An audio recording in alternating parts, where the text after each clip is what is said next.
तो हेलो दोस्तों, स्वागत है आपका आज की एक और नई क्लास में। आज हम चैप्टर 10 रीड करेंगे। अभी तक हमने 1 से लेके 9 तक चैप्टर रीड कर लिए हैं। अगर आपने वो रीड नहीं किए हैं, वीडियो उनकी नहीं देखी हैं, तो आप प्ले लिस्ट में जाके उनको एक बार ज़रूर से देख लें, क्योंकि आप जब तक शुरू से चैप्टरों को क्लियर करेंगे नहीं तो ये वाले को चैप्टरों को समझने में, कॉन्सेप्ट समझने में आपको थोड़ा कठिन होगा। तो इसलिए आप पहले वो चैप्टर आप क्लियर कर लें, उसके बाद आप इस चैप्टरों को धीरे धीरे ऐसे आप क्लियर कर सकते हैं। या आप रिवीजन के तौर पे डायरेक्ट पढ़ना चाहते हैं तो आप कोई सा भी चैप्टर आप पढ़ सकते हैं। तो आज हम चैप्टर 10 रीड करेंगे, जो कि है गुप्त साम्राज्य। गुप्त साम्राज्य संस्थापक थे श्रीगुप्त 275 ईस्वी। वास्तविक संस्थापक चंद्रगुप्त प्रथम 319 ईस्वी। राजधानी थी पाटलिपुत्र। राजधर्म था वैष्णव। राजचिन्ह था गरुड़। राजभाषा थी संस्कृत। तो जी हाँ दोस्तों, गुप्त साम्राज्य के संस्थापक थे श्रीगुप्त। 275 ईस्वी में इसकी स्थापना की। वास्तविक संस्थापक थे चंद्रगुप्त प्रथम। 319 में इसकी स्थापना की। राजधानी पाटलिपुत्र थी। राजधर्म कौन सा था? वैष्णव। और राज चिन्ह कौन सा था? गरुड़। राजभाषा थी संस्कृत। 320 ईस्वी से 455 ईस्वी तक राजनीतिक एकता में इनका बहुत अच्छा समय रहा। जैसे गुप्त शासकों की प्रमुख उपाधियाँ कौन कौन सी हैं उनको पढ़ेंगे। शासक कौन कौन से हुए, उपाधियाँ के बारे में पढ़ेंगे। श्रीगुप्त के शासक में जो उपाधियाँ हुई थी, आदिराज महाराज की। घटोत्कच की समय में उपाधि हुई थी महाराज की। चंद्रगुप्त फर्स्ट में महाराज धीराज की। समुद्रगुप्त पराक्रम की। चंद्रगुप्त द्वितीय के समय में विक्रमादित्य विक्रमांक कहा गया।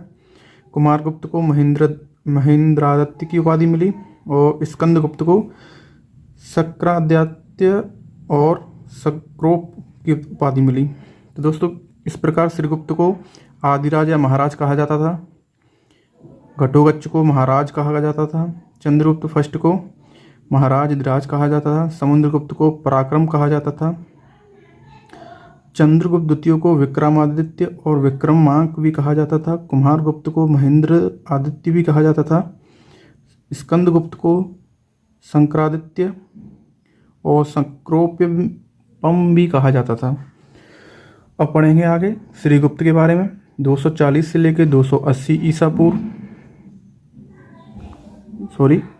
240 से लेकर 280 ईस्वी तक इसका समय रहा। महाराजा की उपाधि इनको दी गई थी। प्रभावती गुप्ता के ताम्रपत्र अभिलेख में अधिराज के रूप में उल्लेख। धारण गोत्र। मगध में एक मंदिर का निर्माण करवाया जिसमें 24 गांव सिंह का उल्लेख है। चंद्रगुप्त प्रथम 319 से लेकर 335 ईस्वी तक पहला प्रसिद्ध शासक। लिच्छवी राजकुमारी कुमार देवी से विवाह। सर्वप्रथम रजत चांदी मुद्राओं का प्रचलन। 319 से लेकर 200 ईस्वी में गुप्त संवत चलवाया। अब पढ़ेंगे समुद्रगुप्त के बारे में। थोड़ा इसे ऊपर कर लेते हैं। दोस्तों, अगर आपको देखने में थोड़ा छोटा लगता है तो आप वीडियो को जूम कर सकते हैं। जूम करके भी आप किताब की तरह इसको पढ़ सकते हैं। समुद्रगुप्त 335 से लेके 380 ईस्वी तक इसका समय रहा। संगीत प्रेमी था समुद्रगुप्त। वीणा बजाते हुए सिक्कों पर चित्रित। समुद्रगुप्त का जो एक वीणा बजाने का बहुत अच्छा इसको शौक था, और इसका जो बताया गया है कि सिक्कों पर इसका चित्र अंकित हुआ है। चंद्रगुप्त प्रथम का उत्तराधिकारी उपनाम लिच्छवी दोहित्र। हरिश्चंद्र दरबारी कवि थे। हरिश्चंद्र कौन थे? समुद्रगुप्त के दरबारी कवि। प्रयाग प्रशस्ति प्रयागराज में इनका उल्लेख है। कभी पराजय का सामना नहीं किया। प्रशंसात्मक अभिलेख है। भारत का नेपोलियन वीएस स्मिथ ने कहा है। समुद्रगुप्त को भारत का क्या कहा गया है? नेपोलियन। किसने? वीएस स्मिथ ने। समुद्रगुप्त द्वारा विजित क्षेत्र 5 समूह में वर्गीकृत है।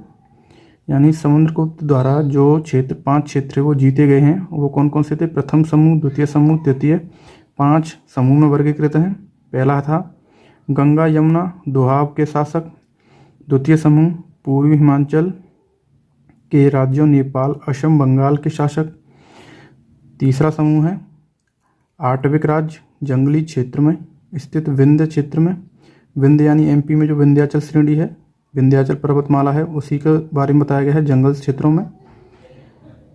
चौथा समूह है पूर्वी दक्कन और दक्षिणी भारत के 12 शासक जिन्हें पराजित करके छोड़ दिया गया। तमिलनाडु में कांची तक अभियान।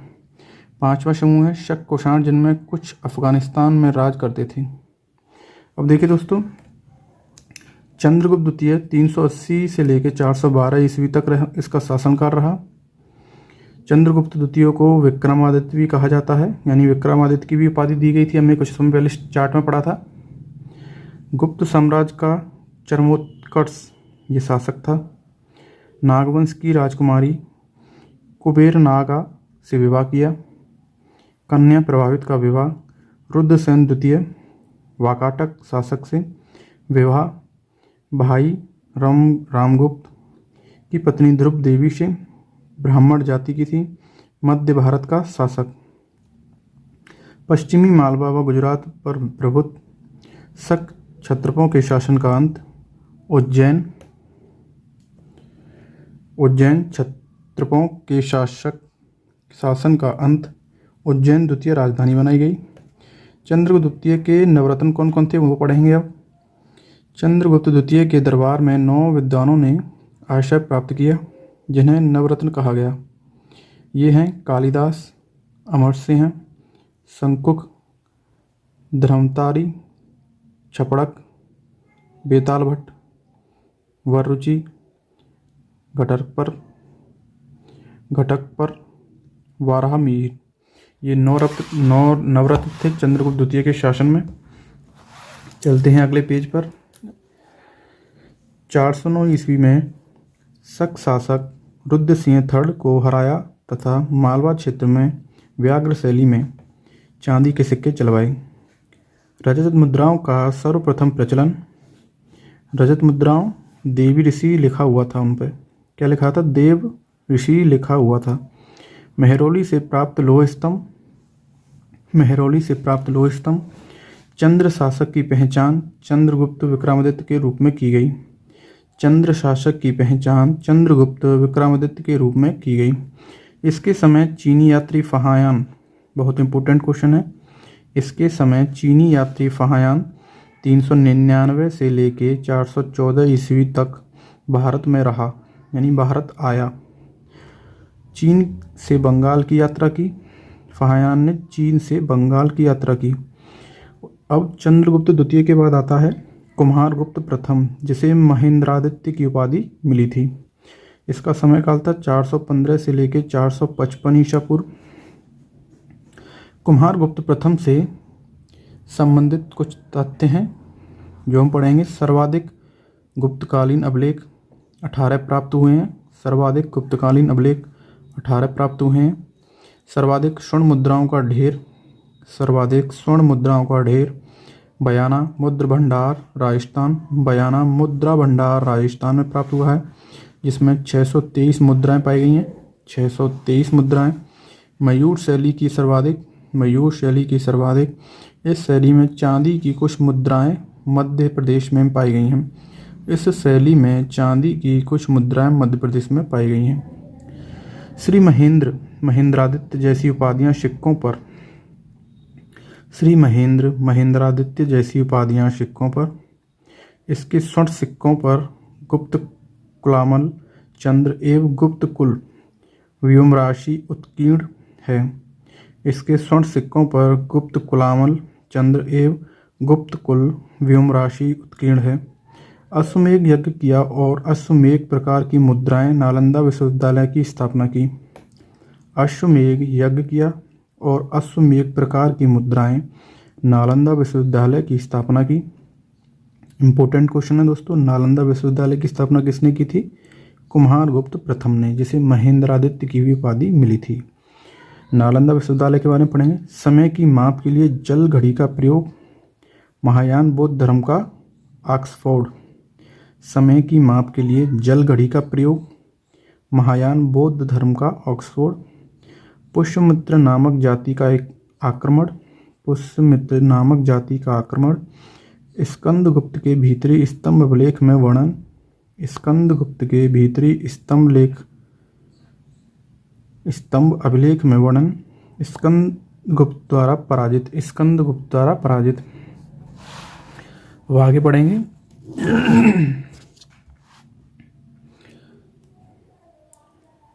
स्कंदगुप्त शक्रादित्य 455 से लेकर 467 ईस्वी तक इसका समय रहा।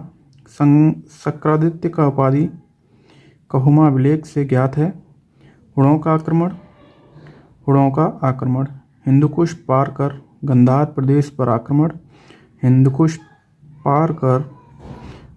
प्रदेश पर आक्रमण, गुप्त साम्राज्य के कुछ भाग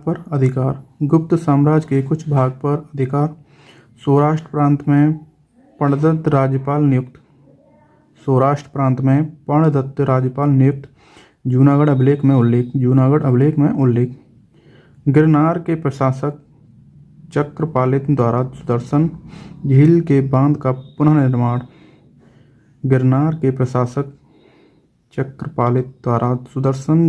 बांध का पुनर्निर्माण, चीन के साथ मित्रतापूर्ण संबंध, अपना राजदूत सांग सम्राट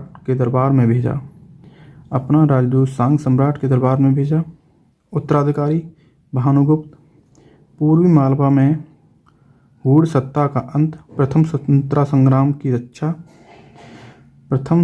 संग्राम की संज्ञा दी गई। इस चार्ट को पढ़ लेते हैं हम एक बार। ये टेबल दे रखी है गुप्तकालीन अधिकारी, ये इधर अधिकारी दे रखे हैं और उनके बारे में जो विभाग थे वो दे रखा है। महासेनापति के पास सेना सर्वोच्च का अधिकारी का विभाग होता था। महासेनापति सेना का सर्वोच्च अधिकारी होता था। रणभंडागारिक सेना की आवश्यकताओं की पूर्ति करने वाला प्रधान अधिकारी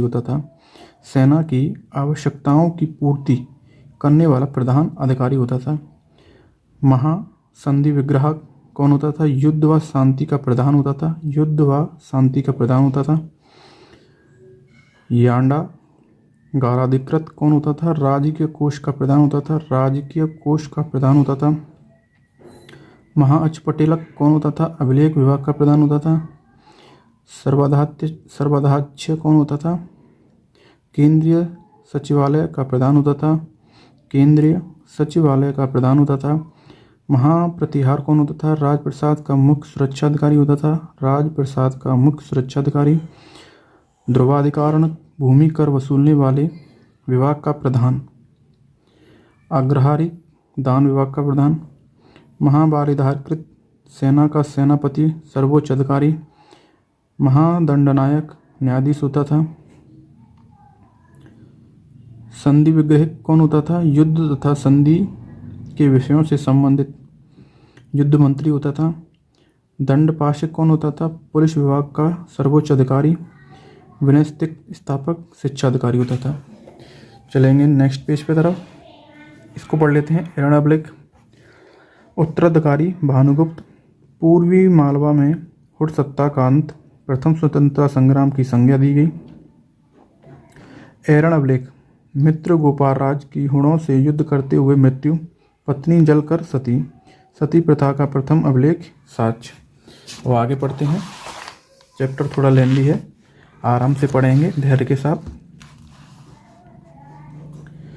प्रशासन पद्धति कैसी थी? राजपद वंशानुगत होता था। स्थायी सेना होती थी।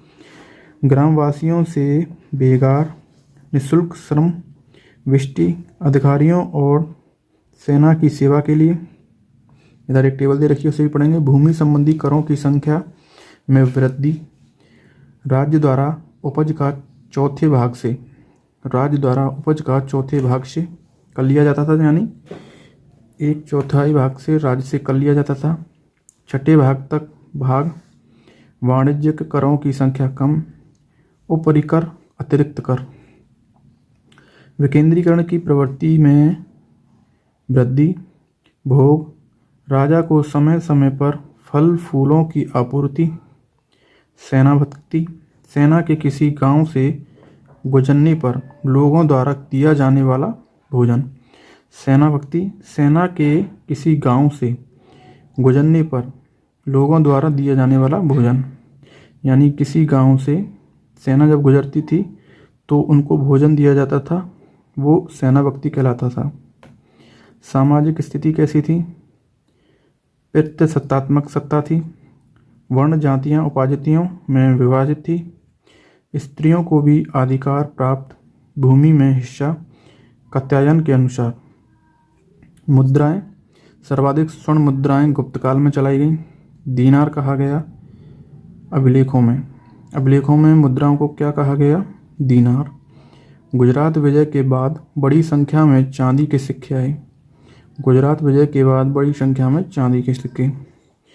पितृ सामाजिक स्थिति पढ़ेंगे। पितृ सत्तात्मक सत्ता थी।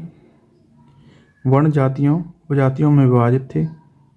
स्त्रियों को भी अधिकार प्राप्त था, भूमि में हिस्सा लेने का कात्यायन के अनुसार। नोट, बड़े स्तर पर ग्राम अनुदान प्रदान थे। बड़े स्तर पर ग्राम अनुदान प्रदान थे। धार्मिक स्थिति कैसी थी? मूर्ति पूजा सामान्य लक्षण। बौद्ध धर्म को राजाश्रय मिलना बंद। मूर्ति पूजा सामान्य लक्षण, बौद्ध धर्म को पर राजाश्रय मिलना बंद। विष्णु गौण देवता। नारायण विष्णु भागवत धर्म। नारायण विष्णु भागवत धर्म। वैष्णव धर्म अधिक प्रभावी था। वैष्णव धर्म अधिक प्रभावी था। थोड़ा ऊपर कर लेते हैं।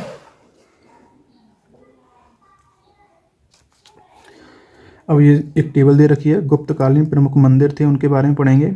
जैसे मध्य प्रदेश क्षेत्र में ऐरावत विष्णु का मंदिर, भूमराज शिव मंदिर, सांची का मंदिर। सांची का मंदिर पूछा जाता है कहाँ पर है? मध्य प्रदेश में। पीपरिया विष्णु मंदिर, तेगवा का कंकाली देवी मंदिर, तेगवा का विष्णु मंदिर, नचना कोठार का पार्वती मंदिर, नागोद का शिव मंदिर, खो का शिव मंदिर, मणि का मंदिर। ये सभी कहाँ थे? एमपी में। उत्तर प्रदेश में कौन से थे गुप्तकालीन मंदिर? भीतरी गांव मंदिर, भीतरी गांव का कृष्ण मंदिर, देवगढ़ का दशावतार मंदिर।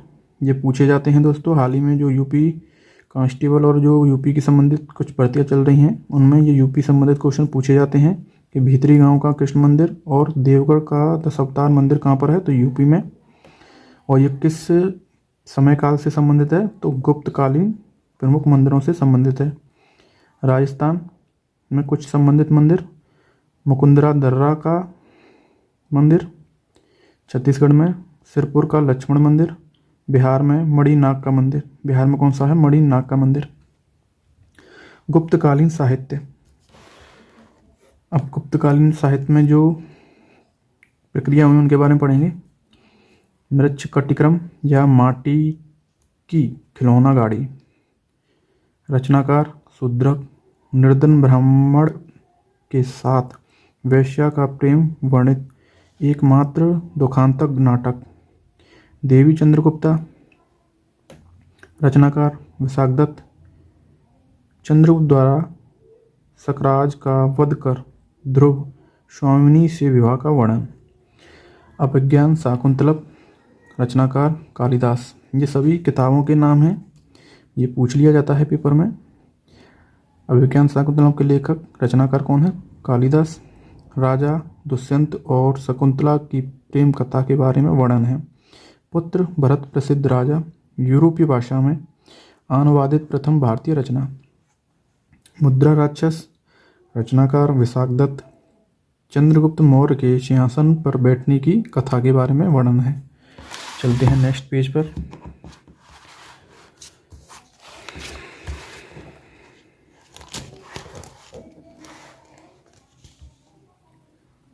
अब पढ़ेंगे दोस्तों, टेबल दे रखी है गुप्तकालीन की महत्वपूर्ण रचनाएं। अब ये इम्पोर्टेंट इधर रचनाएं दे रखी हैं और उनके रचनाकार दे रखे हैं। इनको आप खुद भी पढ़ सकते हैं या आप इनको वीडियो को पोस्ट करके भी पढ़ सकते हैं।